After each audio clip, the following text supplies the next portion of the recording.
Hello, everyone, and welcome back to the special edition of Jake's Take with Jacob Elyachar Podcast. I'm your host, Jacob Elyachar, the chief content producer and writer of jakestake.com, a pop culture entertainment news website. If you're watching this video, please give us a 5-star rating and please give us a thumbs up. Same with you listening on subscription. So I was wondering if you're thinking, why the heck are we back on the America's Got Talent stage? Well, it's the postseason of America's Got Talent, and I'm welcoming back some of my favorite acts from this season. So up first for episode 190 is a ventriloquist. He was one of the top 5 semifinalists of this season of AGT with over, as of this recording, 7,000 Instagram followers and 1.2 million TikTok followers. So please help me welcome Jack Williams to the podcast. Hello. Thank you. That was a great introduction. I really felt it. I felt like you were talking about somebody else for a second. I was like, wow, that's me. Jack, it's a privilege to have you here. Thank you so much. You were one of my favorite acts. I kept an eye. I told my audience keep an eye on, and I'm so happy that you're here. Oh, thank you for having me. It was a lot of fun. It was one of those things where I have always tried to be on this show. I think just like almost every other act, I'm sure it wasn't their first time auditioning for this show. You just gotta get better and better and have them kind of remember you. So it was awesome to finally even be able to just be on the show. You said I want to go. I want to go directly to that comment because it sounds like you've been auditioning for years. Yeah, oh yeah. I think the first time I auditioned for the show, I was probably like 14 or 15 years old. And I remember I went to the open call audition with my dad in St. Louis with a dummy. And I think I had this routine where I said the alphabet and I brushed my teeth. And I didn't make that one. But I'm honestly glad that I didn't make any of the ones that I auditioned before, because I don't think I would have been as ready, like not nearly as ready. Even now, looking back, there's so many things I would have done differently. But for what I did, I think I did it how like the best I could have done with it.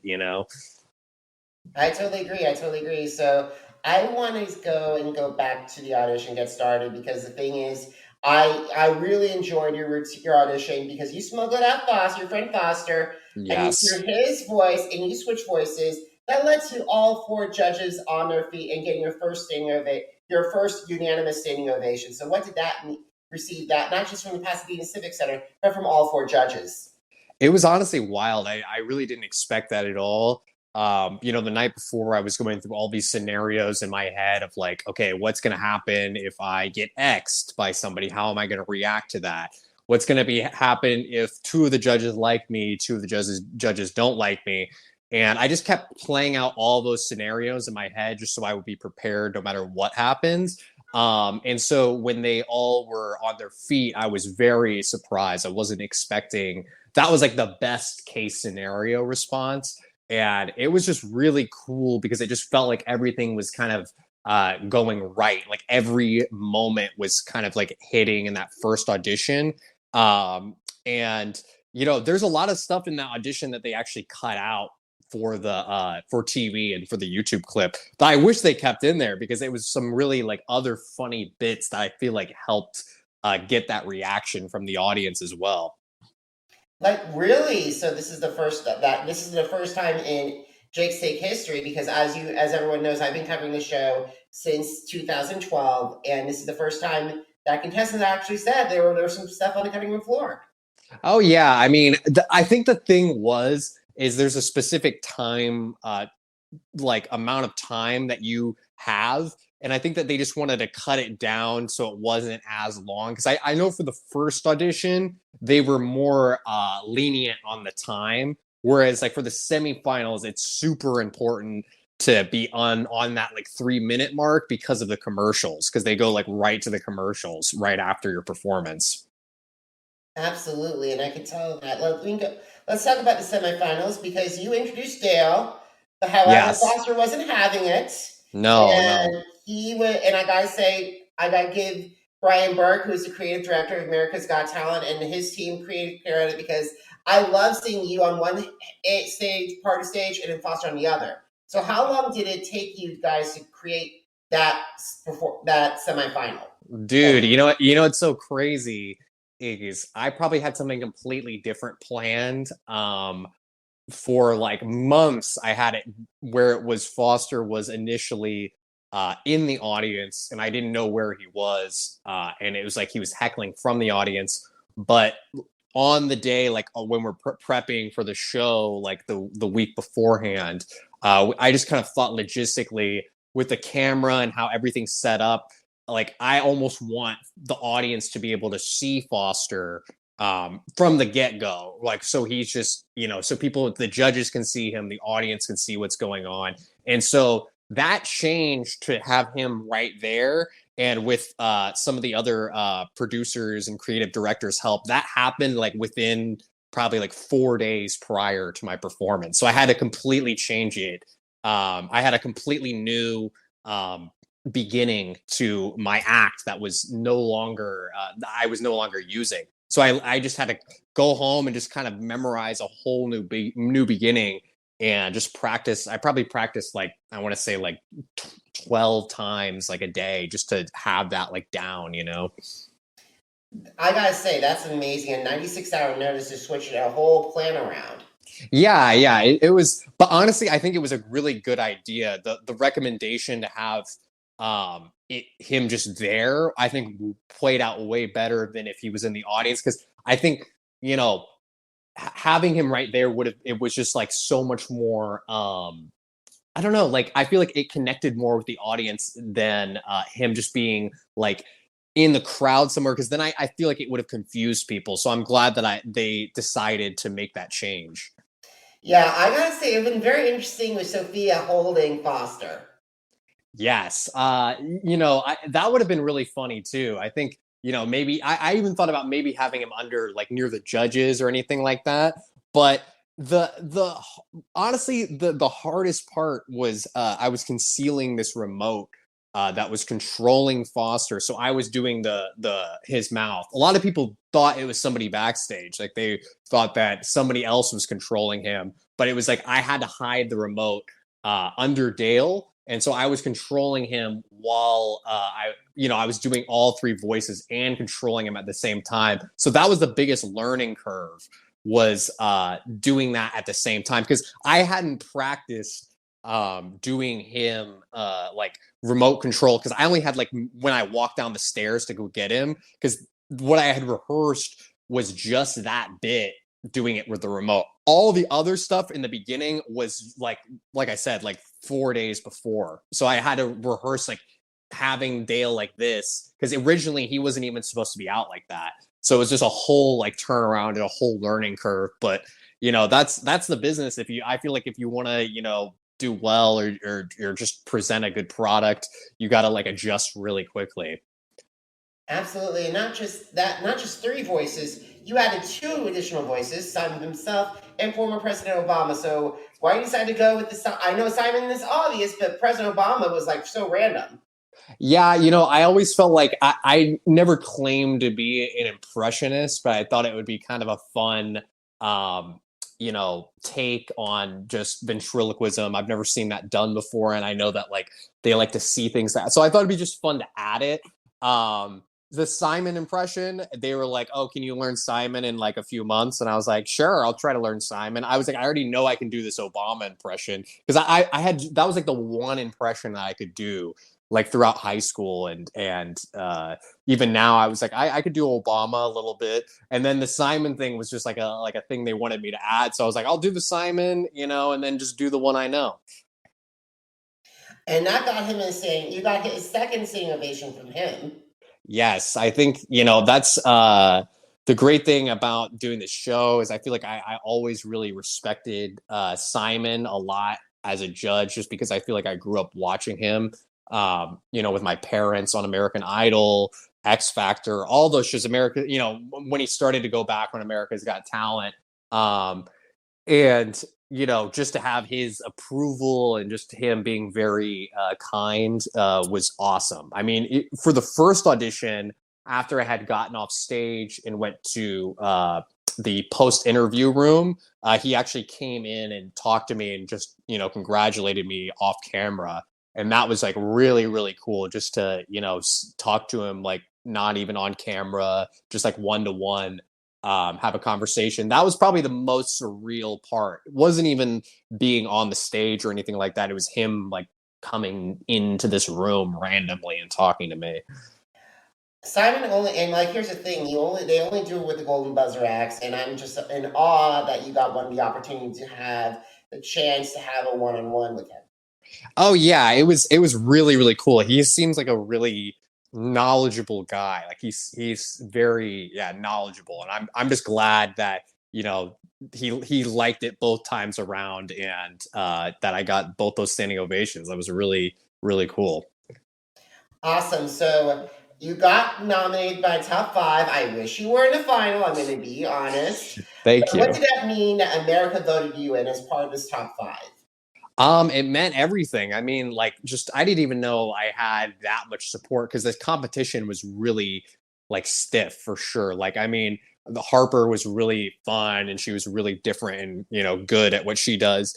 And uh, being up against her and all those other guys, it I was like, oh, I could go either way. I knew I had a lot of supporters in Indiana, where I'm from, and I knew that they were going to be voting like crazy, and the ventriloquist community too is a big community. So even to just be into the top five was a big success for me. I mean, that like look on my face when I like when they revealed that I got it was so like real and genuine because I didn't really expect it. Like anything in these shows, you don't really expect anything. I don't even know if you expect it to go well. You don't expect it to, it's all like you're kind of just going along with it and you're just trying to do the best you can, really. Absolutely, absolutely. So I gotta say, because there is a show, a spinoff of Got Talent that I've been waiting a long time for to come back. It's Champions. So if you Yes. had the opportunity to say, okay, we want to bring back champion, if they announced they were going to bring back champions, and producers asked if you want to compete for your second chance or do a second chance spinoff, would you be interested in returning?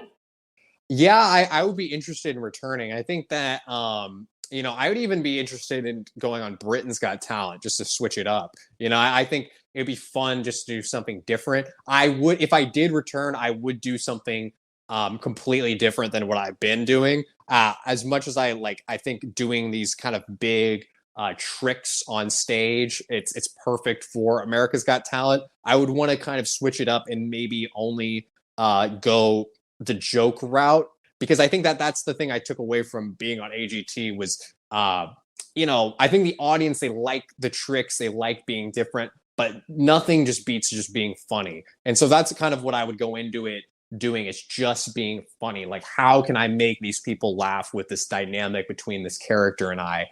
And I think that would be pretty different. I don't think I've seen a ventriloquist just do comedy. There seems to be always like some sort of other thing as well. So I think that that would be my strategy if I went back into it. I think that's a fabulous strategy because it reminds me so much of Mark Spellman, who's a magician and also known as X. Yes, exactly. Yeah, I know. I think it was like I said, I told everybody, if I was to do, like this, having Foster there and doing all these kind of crazy things, you have to do it on America's Got Talent. There's no other place. If you want to go big, it's like you should go big there for sure. And absolutely not, just to mention that you could also be part of the second U.S. invasion of Britain's Got Talent because Lauren Allred did a fabulous job when she was Yeah, on Britain's Got Talent earlier this year, and she actually improved upon her time on The Voice. yeah, it's crazy because like I know there's this one kid who I talked to on Instagram. He's a ventriloquist. His name's Jamie. I think he came in second. Oh Um, yes, he was fabulous. He has a bright future as well. Like I gotta say, yeah, he was really funny and super. Yes, just seemed like a super kind like kid. So he's got a big future if he keeps like going on this track. Because like just how funny, like to be at that age and to be like on such a scale that big is crazy. Like it's so much pressure. I couldn't even imagine doing it as a kid. absolutely. He reminds. Every time when I tweet or do a YouTube comment on the Britain's Got Talent channel, I told everyone he reminds me a lot of the UK version of Darcy Lynn. Yeah, exactly. Yeah, and it's interesting because he also, I like I said, he does mostly jokes, and I like that, because I think that's something I would do. I'm like taking, notice from this kid. I'm like, oh, I got to be like this kid. Yeah. All righty. So, what were some of the lessons that you learned from your AGT experience that helped you grow as a performer? Wow, so many lessons. I think not to like get in your head too much, to realize like, oh, you're here for a reason, and to just have really good stage presence. I also learned, a lot of like things that I wish I would have done on that performance. Like I really, because when you're going through it, you're not really thinking of just like the basic kind of stuff. Like in my first performance, I think I super like well rounded, and I had like the voices down, everything down, because I just was kind of thinking of all that. With this second one, I was really thinking about the technical thing of like, oh man, I hope this robotic doesn't mess up. I hope I get the movement right. And I was like, man, if I could go back in time, I would have really wanted to focus more on the voices, because that was like something like watching it back where I was like, man, I really wish I would have had the voices just more distinct. And that was one of Heidi's notes that I really agreed with her on, because they're supposed to be like critical, and I wasn't like upset or anything at it, because I genuinely agreed with her, because I was like, now next time going into any other performance, that's going to be such a big like thing for me, because even though a lot of the audience doesn't like notice something like that, it's something that I definitely noticed too watching it back. And yeah, like things like that, and just honestly just like having fun. I even what they say or not, if the audience is having a really good time, that's really what I cared about most. I mean, there was moments in that performance when the audience was just going so crazy that I would have to like talk over them, so like there'd be moments where I'd have Foster just being like okay, because they're just like, I'm thinking about, okay, I have to make this time, before like, Terry goes to the commercial or whatever. So yeah, I do not want to get on Terry Cruz's bad side.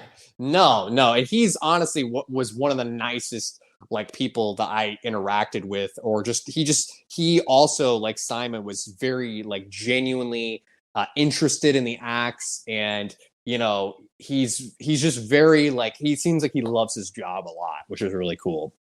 And it's amazing to see, because we've had some hosts that have been fabulous. We've had some folks that have been okay. And then there's Terry, who's actually elevated the Cowell era of AGT. Yeah, no, he's like, super, just, I would say just super nice. I mean, even during like, because I think it's known that people, we rehearse for the semifinals, like there's like rehearsals or whatever. And, even during the rehearsals, he, is just so genuine, and as far as like talking to you about your act or anything that you film with him, like off camera, he's not just ignoring you. Like he's, talking to you and being like genuine, and not just like some, celebrity who thinks that they're too good for like somebody, off camera. Which is a shame about that, because there's been lots of rumor reports, and I'm not saying names. Oh yeah, I mean, I feel like I definitely experienced that in some sort of fashion when I was a kid, like not when I was on this season, but I won't go into details, but I agree with you on that for sure. Alrighty, so I want to talk to you about character development, because you created Foster and also Dale. So how long does it take you to develop a character? A long time. I mean, that was the thing with Foster. He's probably like a 3-year-old, like developed character. With Dale, that was like a new addition that they wanted me to add, as far as like having a new element to the act. So that Dale was only like 4 months old, and it was his name was different too. Like a few days before the show, he was named Jello, and Really? because the copyright and the company, the producer said I couldn't use it, so I had to change his name like literally like a couple days before the performance. So it just changed to Dale. It's like, Dale's a good human name. So yeah, that was kind of fun. that's something I like. I always prefer to work with characters that I'm used to working with, because I actually had a different character that I was going to use, but they just wanted something more like a soft puppet, more of like a, like a kid friendly kind of like Muppet style character, not like a dummy that's gonna like scare everybody. You know what I mean? Absolutely. And if you look back into the past history of Got Talent Ventriloquist, you could instantly recognize there's you and Foster, there's Yeah. Darcy Lynn and Petunia, there's Paul Zerden and Stevie, the baby, Yes. and Stewie, and of course there's Terry and Winston. Yes. No, I think Terry had that like awesome, run on America's Got Talent. And I think he really, kind of like set that standard as how like far you can go really as a ventriloquist. Because if I'm remembering correctly, I think in like 2010 or 2008, he got this huge deal at the Mirage, and he's just, I think him and Jeff Dunham are probably the two most successful of all time. And I always say, I think Terry's got the best like technicality as far as like not moving his mouth and how he can produce those voices. So it's kind of just crazy to see if you look at those old videos of how good he actually was. Absolutely. And here's the thing. Terry Fader was basically, once he had the Vegas deal, I think he became at the same level that Kelly Clarkson and Carrie Underwood were for Idol.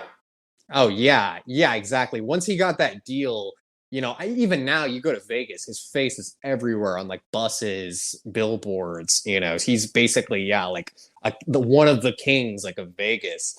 It's like a staple of Vegas. You go there, you see the Blue Man Group, Terry Fader. He's definitely made his name in Vegas. I would love to be a part of the Luxor show in Vegas. I'm not sure. I think they have semifinalists on that show. I think so. I don't know, but I do see that because I remember that they do have, I believe Silhouette was one of the semifinalists, and I gotta say, or actually runner up, but like the thing is, I think what makes AGT so great is you yeah, can rotate in past, because I've been like begging them to bring in past, like Barbara Badillo and Cody Lee would be a phenomenal duet. yeah, And in yeah. having you and in maybe for a time, I would love to see Leah work her quick change on you and you and Foster. Yeah, no, that would be so much fun. Yeah, I love the idea of kind of just doing a show like that. There's so many endless possibilities as far as like how much talent you actually see in a show like that. Because it seems, I haven't seen the show, but it seems like the closest thing to the live shows as you could get. The thing about the live shows though is just the energy in the room. Like you can feel like, during the semifinals, like, before and after everybody's performance, when we're all in that room together, you could just feel like the energy is crazy. And the day of the results day, I just remember there was a total like switch of energy in the room. It was like went from seeming very, very intense and like kind of pressure like before you go on. And then the results day, everyone was like relaxed, having a good time because it was over. Like the performance was done. I'm actually surprised that you said that, because the thing is, I would thought it'd be reverse because No. oh wow. Yeah, no, like I think everyone was just so nervous to go on, because it's kind of like that moment where it's like you haven't done it in a while. You're gonna have to go back up and do it. The stakes are way higher. People know how like the level of the competition of the show this year is crazy. And it's like we see the act, so you see what you're going up against before you do it. So it's like when you see an act like Metaphysics do the rehearsal, you're like, wow, this is crazy. You know what I mean? You're like, wow, this is crazy. And then you have to like follow that. So yeah, it was definitely intense. And then I think when everyone was done, it was really just a relief. It seemed like a big relief, and I'm just happy that I'm not a singer, because it seemed like it seems like the singers had to deal with a lot of like technical stuff with like the music being too loud or like how it matched with their voices. And I'm glad all I had to do is go out and just not move my mouth.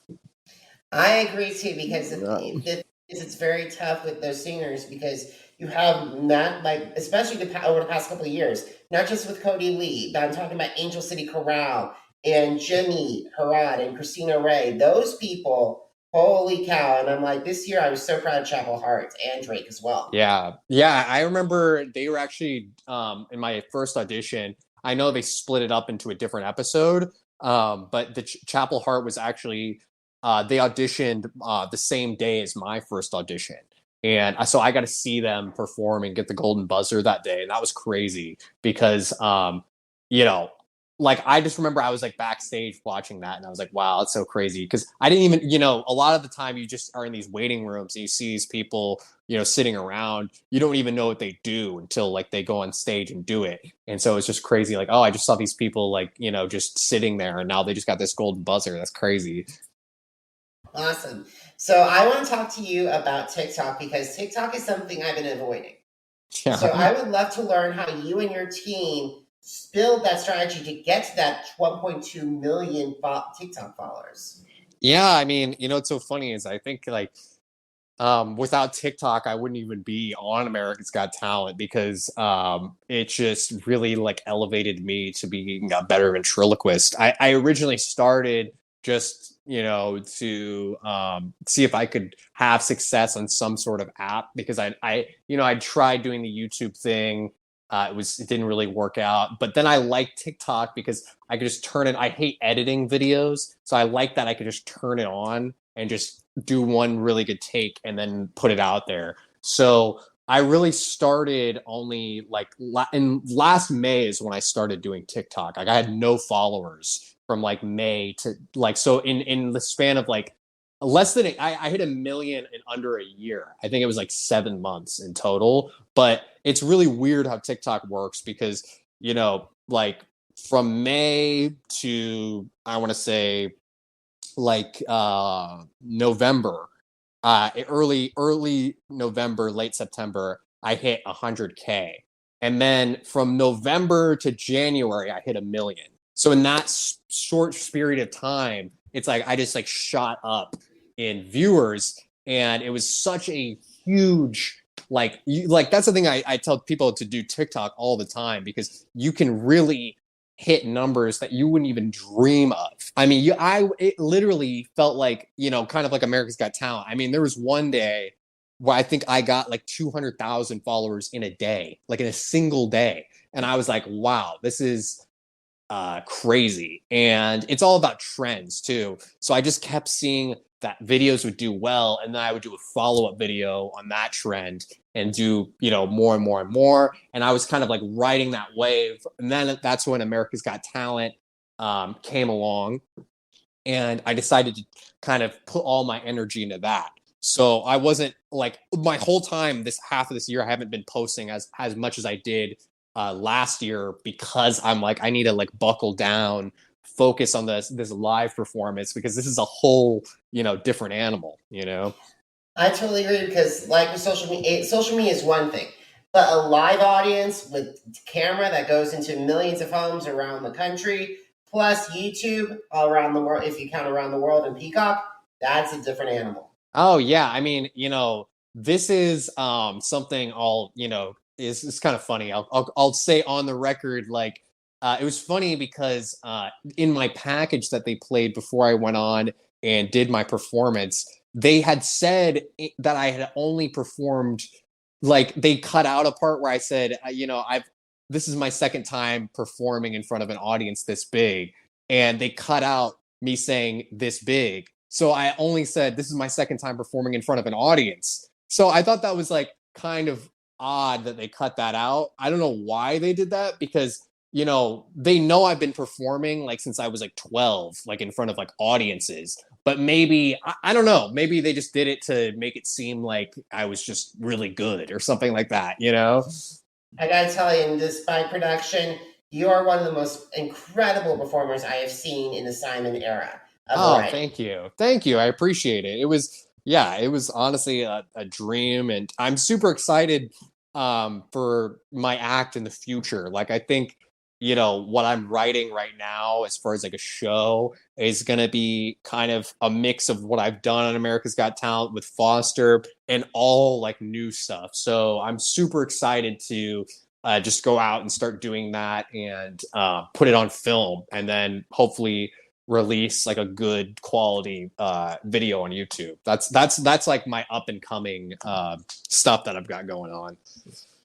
Absolutely. Well, you got to come back to talk about that video. I would love it. For sure, man. It's going to be wild. Like I think if you think America's Got Talent, I think it's just the beginning. I'm super excited. Like obviously it's being on the show is like a dream come true. It's honestly like for ventriloquists, at least, it's like the holy grail for ventriloquists.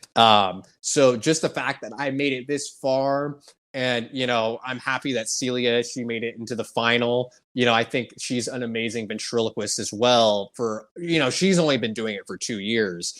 But she's insanely good as far as like technicality goes. So and that was also an interesting dynamic too. I think this year is I don't think any other year they've had 2 ventriloquists competing simultaneously. So I was like, okay, this is like a little bit of a challenge. It's going to make me up my game a little bit. And she's been super sweet, and it's been awesome to have another ventriloquist in the competition as well. And here's the thing: if they can have 2 magicians in the final, they can surely have 2 ventriloquists in the final. That's what I was saying too, because you see some of the magicians, and they almost do the exact same trick. Like and you and Celia do 2 different items, completely different, and that's why I am a fan of Howie. But I just thought it was interesting when he was like giving me his feedback on the semifinal, and I appreciate all their feedback and stuff, but I just thought it was interesting saying like, oh, I thought like what she did was more original, but I'm thinking like we're totally different, like you want me to sing and you know what I mean and not have a puppet. She's an opera singer, she's a former opera singer, and you are a comedian. Exactly. Yeah, exactly. But that's what I want to do as far as like be different and moving forward is just being funny. Yeah, like you said, just being a comedian who happens to have a puppet by his side. Absolutely. So we got to start winding down our conversation. So if you had the opportunity to meet with fellow ventriloquists who want to audition for season 18 of AGT, what advice would you share with them? Wow, I would say do like this is like the big leagues of anything. So you just can't let the nerves get to you. I would say use the nerves to excite you. Don't think of it as a competition. Just think of it as you're going out there, you're doing what you love, and you want to make the audience have a good time and laugh. But always like remember to be good as far as like technicality, because people notice it, and just have a good time. That's my main thing is like if you're lucky enough to even be on the show and have your audition air out of the 100,000 people that audition, you're very, very lucky, because even to have your audition air, even if you don't make it to the semifinals, just the fact that your audition aired is a big, because a lot of people audition for that show and their episode just doesn't even air. So like to even be in that category, you're extremely lucky. So it's like they say, it's like when hard work meets preparation. Is before my initial thing, I audition, I probably rehearsed that 3-minute act like 7 times a day at least, maybe more, and so I'd film it over and over again. So it's just practice as much as you can. My father always comes up with a 5P rule called proper preparation prevents poor performance, or in AGT case, proper preparation prevents getting a buzzer. Exactly. You don't. Getting buzzed seems I'm glad that it never happened to me. I'm glad that I went throughout going, because I don't know, I have a very like, I show my emotions on my face, so I'm glad that I never got buzzed and that never happened. I'm glad it was just like little criticisms here and there, and Simon liked me all the way through, so I like that's a win right there. I totally agree. So final question, are you ready? Yes. Where can my audience connect with you on social media? And also, if you do, and where can I find information if you're going to have your talk, if you want to promote the show? Yeah, so everyone, my main social is obviously going to be on TikTok.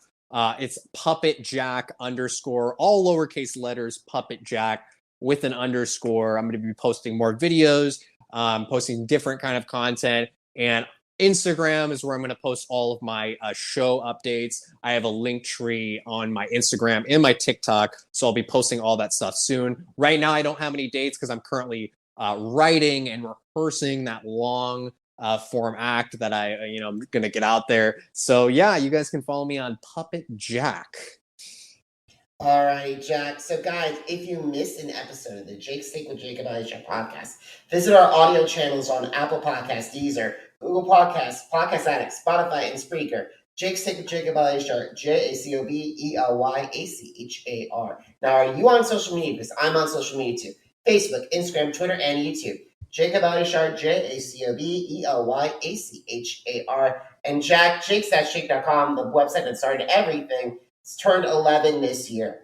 Wow, happy birthday. 11 years old. I mean, that's definitely a milestone. So much, so much great talent has come through America's Got Talent in those 11 years. And I think this year, this finale was really, really good. When I watched it last night, I was, I think if I were to pick the winner, I would say it's probably I would say the Mayas, because they've just, they're like a real show. Like the show is just, that's what I would, go see in Vegas. I feel like if I had to pick an act, I'm like the Mayas are just like a spectacle. Absolutely, guys. So, guys, just to let you know, this podcast is pre-recorded, so you'll find out in October if Jack is right or not. So, do that. So, guys, thank you so much, Jack. You are welcome anytime back here on this podcast. Thank you. I'd love to come back. Thanks for having me. You're all righty. Guys, thank you so much for listening. Thank you so much for watching. Until next time, have a great day, everybody. Goodbye.